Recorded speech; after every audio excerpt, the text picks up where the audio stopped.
Pour ne rien manquer, abonnez-vous maintenant.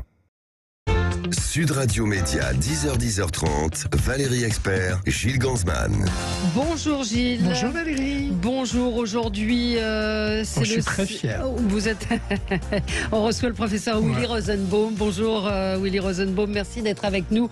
Co-découvreur du virus du VIH, vous avez été président du Conseil national du SIDA, vous exercez dans le service des maladies infectieuses de l'hôpital Saint-Louis à Paris, et avec vous on va parler du SIDAction. On va parler également de deux documents très importants et passionnants. L'un sur Public Sénat, SIDA dans l'œil des politiques, où vraiment un documentaire qui est extrêmement bien fait, qui retrace toute l'histoire de ce virus, et surtout vu à travers les politiques, le déni, l'inaction et la manière dont vous êtes battu. Willy Rosenbaum, vous avez été l'un des pionniers, l'un des seuls à avoir, avec un groupe de médecins, voulu vous êtes préoccupé de ce virus. Et puis samedi... Quitte à quitter votre place, c'est ça que vous racontez aussi dans le documentaire, que vous êtes licencié parce que vous allez vous occuper du SIDA. On vous a dit, si vous voulez vous en occuper, allez le faire ailleurs. SIDAction, les 50 ans, c'est dans... Les 50 ans du disco. Disco. Oui, c'est parce qu'ils font une émission de variété pour... Non, je ne d'accord.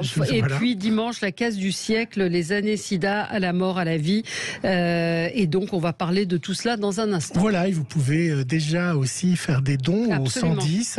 Et puis, vous pouvez également envoyer un SMS au 91. Alors, je vais oui, c'est très bien. Je trouve que c'est très bien cette initiative de donner 5 euros. Je trouve que c'est très très bien parce que c'est facile à faire. Voilà. Vous envoyez un SMS et je vais vous dire tout à l'heure, je vous donnerai le numéro. Je crois que c'est le... Vous le savez, Willy Rosenbaum, ou pas? Non, vous avez avez 91 110, quelque chose comme ça. Bon, on va vous le retrouver. Alors, on passe au zapping. Oui. Sud Radio Média, l'instant zapping. Valérie, Jean-Claude Mailly, ancien patron de Force Ouvrière, a peut-être donné hier une clé sur la crise que nous vivons. Emmanuel Macron, pour Jean-Claude Mailly, n'a jamais compris le rôle des syndicats. C'était dans cet avou hier.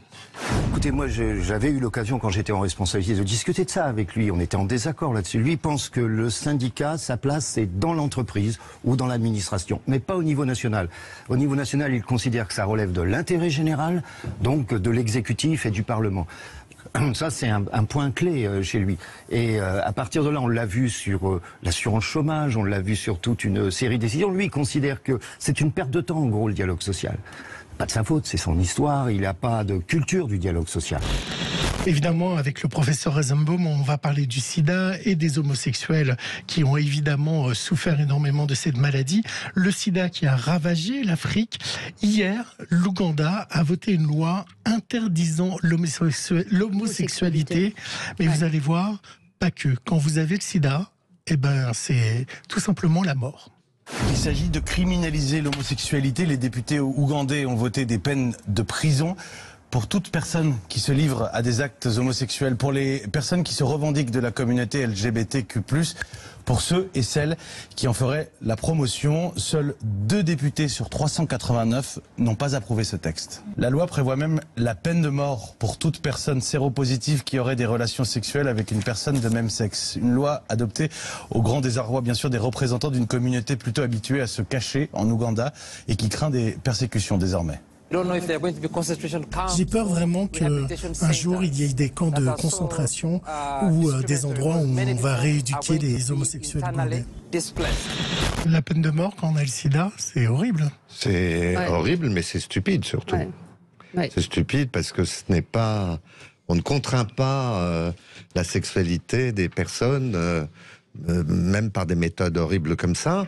Et puis c'est contre-productif parce que les gens se cachent et donc ne bénéficient pas en tout cas en ce qui concerne le sida, qui est très prévalent dans cette région, ne bénéficient pas d'un accès au traitement actuellement, qui sont un des outils qui permettent de contrôler la transmission de la maladie. Mais est-ce que ça coûte pas cher pour les pays africains ?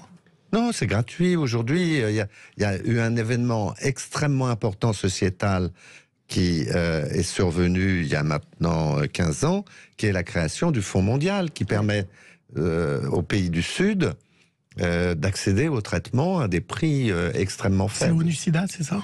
Oui, c'est l'ONU-SIDA. C'est la France qui a été d'ailleurs promoteur. Jacques Chirac, dans les années 2000, a exprimé de manière très claire les choses. Les patients sont au sud et les traitements sont au nord. Ouais. Et il a créé le Fonds mondial de solidarité. De solidarité. Vous savez, Valérie, que Touche pas à mon poste et Cyril Hanouna adore nous faire peur. Alors, et puis c'est bien pour l'audience. Alors, pour bien avoir peur, ils ont rappelé Martin Blachier. Bon, là déjà, on a déjà peur. Oui. Et qui est venu nous parler, alors c'est pour ça que je vais vous faire réagir, d'un nouveau virus, le Candida, qui s'en prend aux voies respiratoires. Et il se répand comme une traînée de poudre aux États-Unis, mais que dans les hôpitaux, parce qu'on l'attrape dans les hôpitaux. Voilà ce qu'il a déclaré hier. Et tout le monde a eu peur. C'est vrai que c'est un champignon. Ça s'attrape à l'hôpital par le contact, donc on touche, ça peut être sur des draps, ça peut être sur des surfaces. Et en fait, effectivement, quand vous êtes malade, en général, quand vous êtes à l'hôpital, c'est que vous n'êtes pas très en forme. Vous pouvez l'attraper et si vous êtes infecté, en fait, vous avez de grandes chances de mourir parce qu'on n'a aucun traitement efficace. C'est un champignon qui est ultra résistant aux antifongiques classiques. Donc effectivement, ça inquiète parce que ça a été découvert effectivement au Japon en 2006. En fait, ça gagne du terrain. Et si tous les hôpitaux commencent à être contaminés par ce type de champignon, en fait, à chaque fois que vous allez avoir des gens qui vont l'attraper alors qu'ils sont venus pour une autre cause, et qui du coup risquent de mourir, et vous pouvez rien faire parce que vous avez aucun traitement. On peut encore aller à l'hôpital, il nous a bien fait peur. C'est le Candida auris, champignon résistant qui se répand aux États-Unis. C'est écoutez, ça fait partie de ce qu'on appelle aujourd'hui les fake news. Non, on n'attrape pas le Candida comme on veut. Hein, c'est uniquement chez les personnes susceptibles, souvent immunodéprimées ou ayant. Il y a des circonstances très particulières pour attraper ce type de champignons, ce qui ne veut pas dire que ce n'est pas important, mais chacun d'entre nous ne sera jamais contaminé par ce type. Mais c'est une nouvelle maladie nosocomiale sur laquelle il n'y a pas de traitement ? Non, c'est une maladie opportuniste plutôt que nosocomiale. Et ça atteint essentiellement, pour ne pas dire exclusivement, les patients immunodéprimés. C'est-à-dire des gens qui ont un cancer, des gens qui ont une greffe ou des choses comme ça. C'est gravissime de dire des choses comme ça à la télévision. Oui, Non, il avait précisé que ça s'attaquait aux immunodéprimés. Ne vous fiez pas à mon extrait. Non, là-dessus, il a été assez clair. C'est le retour des Bleus, Valérie. Ce soir, vous allez être devant votre télé, j'en suis sûr, pour assister à France-Pays-Bas. On n'avait pas vu ça depuis la Coupe du Monde, mais avec un nouveau capitaine, et que c'est Hugo Lloris. C'est qui le nouveau capitaine ? C'est Mbappé. Bravo, madame. Même si un temps, on a cru que ça serait Antoine Griezmann. Et du coup, il est très déçu. Puis Mbappé, il le comprend que Griezmann soit déçu. Ouais, j'ai parlé avec Antoine parce qu'il était déçu. Et franchement, tout honnêtement, c'est compréhensible. C'est normal. C'est une réaction qui s'entend. Je lui ai dit qu'à sa place, j'aurais peut-être la même réaction. Ça a été un joueur plus qu'important, peut-être l'un ou le joueur le plus important de l'ère Didier Deschamps. Donc c'est normal qu'il ait cette déception. Et ce que je lui ai dit, c'est que lorsque moi je suis capitaine et lui vice-capitaine, je suis pas son supérieur hiérarchique. Pronostic ? Ouais. Vous me décevez. Un pari compliqué pour la chanteuse québécoise. On va finir en musique. Isabelle Boulay, qui a décidé de faire un album des reprises des tubes d'Alain Bachung. Quand on connaît la voix et l'interprète du chanteur iconique, c'est pas simple de reprendre du Bachung. Vous me direz si c'est un pari réussi. Osez, Joséphine. Osez, Joséphine. Rien ne s'oppose à la nuit, rien ne justifie. Ça marche pas mal, hein ? Oui, je trouve que c'est plutôt réussi. C'est plutôt pas mal. Ça vous plaît, Oui, plutôt. J'aime bien Bachung, mais ça fait bien. Peut-être redire, encore un auditeur nous dit, peut-être qu'on peut arrêter la musique, c'est une maladie qui touche les immunodéprimés et donc les vaccinés Covid-19. Non, les gens. Mais c'est terrible. Peut-être un mot sur parce que vous vous êtes évidemment occupé du Covid. Comment vous avez vécu ? On va parler du SIDA après, mais comment vous avez vécu ce déferlement d'antivax et de fausses informations ? C'est incompréhensible. Vous voyez, on a été submergé par la vague. De Covid. C'est incroyable d'ailleurs qu'on n'ait pas craqué, que le système n'ait pas craqué. Individuellement, il y en a qui ont craqué, mais on ne comprend pas quel est pourquoi la réaction vis-à-vis des vaccins qui sont imparfaits, évidemment, mais aucun vaccin n'est parfait. mais qui ont montré, qui ont largement montré... Des milliards de personnes qui ont été vaccinées. Oui, que les effets indésirables étaient mineurs, ou en tout cas... C'est fantasmatique. Je crois que le fait que c'est du matériel génétique qui est injecté fait fantasmer, je pense. Et on n'a jamais montré que ça avait des effets délétères. Surtout l'ARN, c'est une sorte de locomotive, donc... Il n'y a aucune raison majeure pour imaginer. Mais il y a une question qui est revenue souvent. Pourquoi on a mis seulement 1 an à faire un vaccin contre le Covid, et on n'a pas mis en 40 ans, on n'a toujours pas trouvé de vaccin contre le sida. C'est quelque chose qu'on a beaucoup entendu durant la crise. C'est 2 virus totalement différents. Ouais. Le virus du sida s'intègre aux gènes des cellules qui le contaminent. Et là, les vaccins traditionnels ne peuvent pas marcher. En plus, il a une capacité de se modifier extrêmement importante. On estime qu'il y a chaque jour une nouvelle sous-espèce de virus qui est produite. Et donc, notre système immunitaire, ou un vaccin, puisque le vaccin simule ou stimule notre système de défense, eh bien, perd la course de vitesse. Et donc, on ne peut imaginer de protéger les gens contre ce virus qu'en ayant justement une intervention génétique. Ouais. Donc justement, agir sur l'ARN, voire l'ADN. Oui, ce qui n'est pas le cas du virus, du vaccin, contre le Covid. Le coronavirus, c'est un virus beaucoup plus simple, le coronavirus, que le... On va y revenir. Enfin, on va pas parler du coronavirus, on va parler du sida, du SIDAction qui débute aujourd'hui. Et évidemment, vous pouvez faire des dons au 92 110. Juste vous envoyer un SMS, ce sera 5 €. Et c'est une manière... il faut envoyer le mot don, absolument. À tout de suite avec le professeur Willy Rosenbaum. Sud Radio Média, l'invité du jour. L'invité du jour, c'est le professeur Willy Rosenbaum, co-découvreur du virus du VIH. Vous avez été, je le rappelle, président du Conseil national du sida. Vous exercez à l'hôpital Saint-Louis dans le service des maladies infectieuses.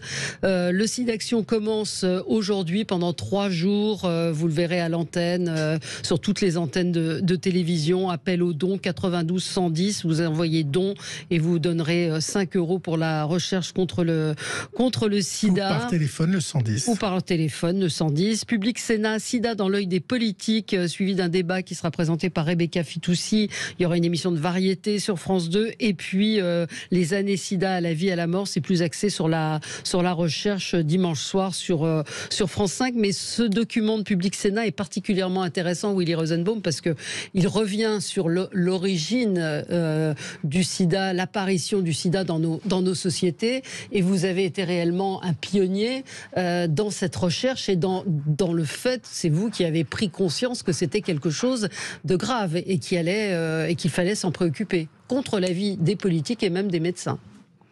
Oui, c'était une période très difficile qui a duré pas mal d'années. Et ce qui m'a conduit à dire depuis maintenant plusieurs décennies que le traitement d'une maladie et le traitement du VIH, c'est pas simplement des progrès médicaux, des progrès scientifiques, mais c'est aussi un traitement politique. Ouais. C'est vrai pour le sida comme pour d'autres maladies d'ailleurs, mais il faut savoir que il suffit pas d'avoir des médicaments, il faut que les gens qui en ont besoin en bénéficient réellement. Et et que la prévention, c'est pas simplement des outils de prévention, c'est aussi un moyen de les mettre à disposition de tous les gens qui en ont besoin. L'un des progrès les plus importants en prévention qui a été fait, c'est Michel Barzac, qui a libéré la publicité sur les préservatifs qui n'était pas possible avant 87. On ne pouvait pas faire de publicité pour les préservatifs et qui a permis la vente libre des seringues, qui ont fait que les utilisateurs de drogue y ont adhéré très rapidement. Et ce qui a permis d'ailleurs de contrôler l'épidémie dans cette population assez rapidement. Les utilisateurs de drogue par voie intraveineuse ont été souvent plus intelligents que beaucoup de politiques. Ouais. Alors au départ, ça a été très violent parce que c'était des gens jeunes qui étaient âgés entre 20 et 25 ans, qui avaient ce qu'on appelle le syndrome de Kaposis, des taches. Et moi, j'ai connu cette période. Et je vous l'ai dit au téléphone, j'ai rayé beaucoup de noms dans mon carnet d'adresses parce que c'était une hécatombe. C'est la première fois que j'ai pu mettre une odeur sur la mort. Et vous m'avez répondu que vous avez rayé tellement de noms de vos patients. Oui, il y a eu cette période entre donc 85 et... Je dis 85 parce que c'est là où il y a commencé à y avoir vraiment beaucoup de patients, jusqu'en 2000, 98-2000. J'ai dû accompagner jusqu'à leur dernier souffle, comme on dit, des centaines de patients. Ça a été très difficile. Il y avait dans le service que je dirigeais à l'époque 1 à 3 décès par jour. Et les familles qui ne voulaient pas venir, qui avaient peur de... Oui, enfin, les familles ne voulaient pas venir, mais j'ai eu aussi à constater que il y avait aussi beaucoup de dévouement dans l'environnement amical, parmi les partenaires des personnes, beaucoup de dévouement et un très grand engagement. Donc il y a eu les deux choses qu'on a pu observer, hein. À la fois beaucoup de dévouement pour certains et à la fois beaucoup de rejet pour d'autres. On voit dans le document, ce que vous disiez juste en préambule de votre intervention, c'est le très fort lien entre santé et politique. C'est vraiment ce qui ressort de ce document, c'est-à-dire Mitterrand pendant 2 septennats, il est totalement silencieux. Touche pas un mot. Edmond Hervé, pareil. Et il y a une forme de déni ou de désintérêt. C'est quoi? Comment vous l'aviez ressenti à l'époque? Écoutez, c'est une maladie qui d'emblée a senti le souffle. Oui, c'est ça. Relations sexuellement les homosexuels, la relation sexuellement transmissible, l'usage de drogue. Voilà, les hémophiles ont fait pleurer comme s'il y avait des victimes d'un côté et des coupables de l'autre. Enfin, vous savez, les jugements moraux dans la confrontation à un phénomène comme une maladie n'ont pas leur place, ne devraient pas avoir leur place surtout. Donc ça a beaucoup trop influencé, au détriment de chacun d'ailleurs. Hein. Faut pas imaginer que, bien entendu, les gens qui étaient touchés ont souffert de cette discrimination en premier lieu. Mais c'est l'ensemble de la société qui souffre de ça, parce que la maladie continue à évoluer et touche tout le monde. Aujourd'hui, la majorité des personnes concernées, c'est des hétérosexuels dans le monde. Donc... c'est la majorité aujourd'hui. Si on parle du sida aujourd'hui, oui, en Afrique en particulier. Oui, enfin en Afrique, mais même aujourd'hui en France. Alors c'est vrai que c'est beaucoup de populations qui sont nés à l'étranger, mais ça c'est banal dans les maladies, vous savez, c'est toujours les populations les plus vulnérables qui finissent par être concernées, parce qu'ils ne bénéficient pas de la prévention, des bons messages, des bonnes connaissances pour se prémunir. Oui, mais il y a assez. Aujourd'hui, il faudrait refaire des campagnes de prévention. Je vais vous raconter une anecdote hors antenne, mais c'est vrai que les jeunes aujourd'hui d'une trentaine d'années n'ont pas connu ça et sont totalement ignorants sur les modes de transmission. Oui, il y a encore des gens aujourd'hui qui pensent que la maladie peut se transmettre avec des moustiques. Je ne sais pas ce qu'ils font avec les moustiques. Mais... ou la salive. Oui, enfin, tout ça. Et on en est où aujourd'hui? Je voyais une déclaration de Françoise Barré-Sinoussi, qui a été nobelisée. Elle dit « Il est possible d'éradiquer le sida à condition d'améliorer l'accès au dépistage et au traitement ». Est-ce qu'on peut y arriver? Oui, il y a des modèles qui permettent de prédire que si on utilise les outils aujourd'hui disponibles pour la prévention, à commencer par le dépistage, puis les traitements à différents stades, aujourd'hui, une personne traitée ne transmet plus la maladie. Oui, c'est ça. Ce qui fait que moi j'ai l'habitude de dire que pour éviter le sida, il vaut mieux avoir une relation sexuelle avec une personne qui est séropositive et qui se traite qu'avec une personne séro-ignorante. On ne sait pas... Parce qu'elle sera sous PrEP, c'est indétectable. Non, elle sera sous traitement. Indétectable ou non, je pense que c'est pas pragmatique de dire comme ça. Parce que vous ne faites pas tester avant chaque rapport sexuel, enfin, vous, n'importe qui. Par contre, de prendre un traitement réduit annule complètement le risque. Le risque de transmission, c'est ça depuis très longtemps, puisque les femmes bénéficient de traitements pour éviter la transmission à leur bébé depuis 1994. Incroyable. Qu'est-ce que vous espérez aujourd'hui? La recherche travaille sur quoi? Puisque cet appel au don, il est fait pour aider la recherche. Écoutez, il y a plusieurs types de recherches. Il y a la recherche opérationnelle, ce qu'on appelle, qui est comment on fait pour que les gens se dépistent, se traitent. Puisque, encore une fois, c'est les gens qui ignorent qu'ils sont contaminés, qui transmettent aujourd'hui, qui sont le réservoir de transmission de la maladie. Oui, vous pouvez aller dans vos pharmacies, chercher un autotest. Oui, mais je demande sur l'avenir, ce qu'il faut... Aujourd'hui, en France, on peut se faire dépister par autotest, en allant dans n'importe quel laboratoire, gratuitement. On n'a pas besoin d'ordonnance. On peut se faire dépister dans les centres de dépistage anonyme et gratuit. On peut se faire dépister par son médecin, bien entendu, en lui demandant d'ailleurs, parce que les médecins, ils ne font pas assez la promotion du dépistage. Si on est négatif, on est tranquille. Si on est positif, on prend un traitement. Aujourd'hui, un traitement, c'est un comprimé par jour. Ouais. Dans certaines circonstances, c'est même une injection tous les 2 mois. Ah oui. Dans 2 ans, ce sera une injection tous les 6 mois. Donc voilà, on a fait des progrès fantastiques en termes de prise en charge thérapeutique. Par contre, la recherche sur les vaccins, la recherche sur les traitements curatifs, on a fait des progrès conceptuellement, on est dans une phase où on a besoin de la mettre en œuvre techniquement. Ouais. Et ça, moi je ne ferai pas de prédiction, ça peut prendre des années, voire des dizaines d'années. Alors, c'est donc, je vous conseille vraiment de regarder ce document sur Public Sénat, SIDA dans l'œil des politiques, et puis le débat qui suivra. C'est samedi soir à 21h. Samedi, il y a également une grande soirée sur France 2, les 50 ans du disco, et puis la case du siècle sur France 5, les années SIDA, à la mort, à la vie. Évidemment, tout cela existe en replay. Les dons au 92 110, vous envoyez don, et ça fera un don de 5 €. Et puis le 110, éventuellement, pour appeler. Merci beaucoup, professeur Rosenbaum, d'avoir été avec nous ce matin. On se retrouve, nous, lundi. Très bon week-end. Tout de suite, Jean-Jacques Bourdin. Sud Radio. Sud Radio. Parlons vrai. Parlons vrai.